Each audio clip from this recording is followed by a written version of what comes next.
categories dissolve, especially fundamental ones, the culture is dissolving because the culture is a structure of category. Mm-hmm. That's what it is. Right. So, in fact, culture is a structure of category that we all share.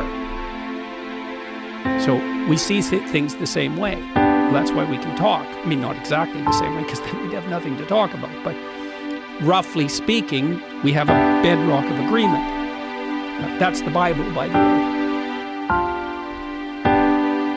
So I just walked through the Museum of the Bible in Washington. That was very cool. It's a very cool museum. So the structure, that's what the Bible that's what provides. I figured out. I just figured this out this week. So it was a cool thing to walk through because it's chronological. They have one floor, which is the history of the Bible. But it's not exactly that. It's really what it is the history of the book. Now, in many ways, the first book was the Bible.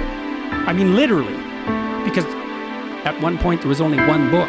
Like, as far as our Western culture is concerned, there was one book. And for a while, literally, there was only one book. And that book was the Bible. And then before it was the Bible, it was it was scrolls and it was writings on papyrus. But we were starting to aggregate written text together. And it went through all sorts of technological transformations, and then it became books that everybody could buy, the book everybody could buy, and the first one of those was the Bible. And then it became all sorts of books that everybody could buy. But all those books, in some sense, emerged out of that underlying book. And that book itself, the Bible isn't a book, it's a library. It's a collection of books.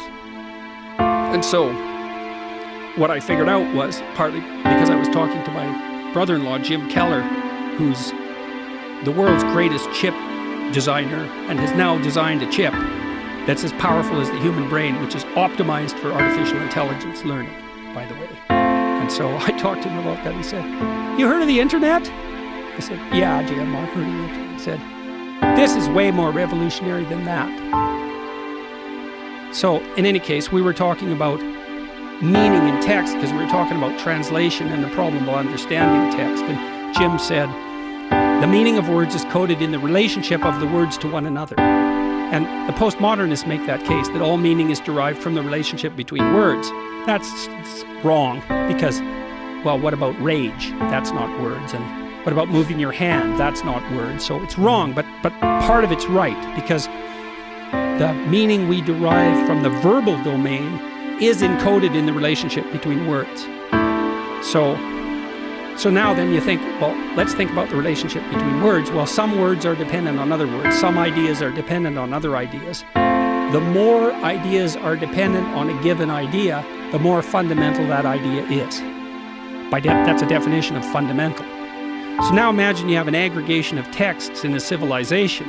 You say, which are the fundamental texts? And the answer is the texts upon which most other texts depend. And so you'd put Shakespeare way in there in English because so many texts are dependent on Shakespeare's literary revelations. And Milton would be in that category, and Dante would be in that category, at least in translation.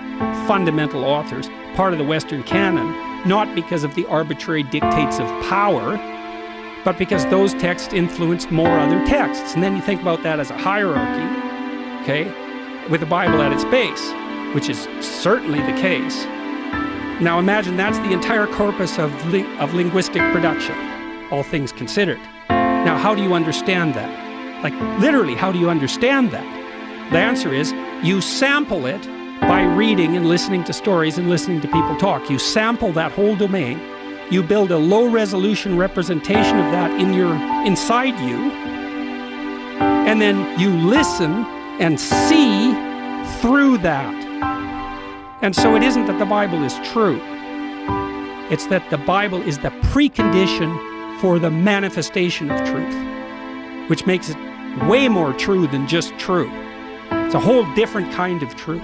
And I think this is not only literally the case, factually, I think it can't be any other way. It's the only way we can solve the problem of perception.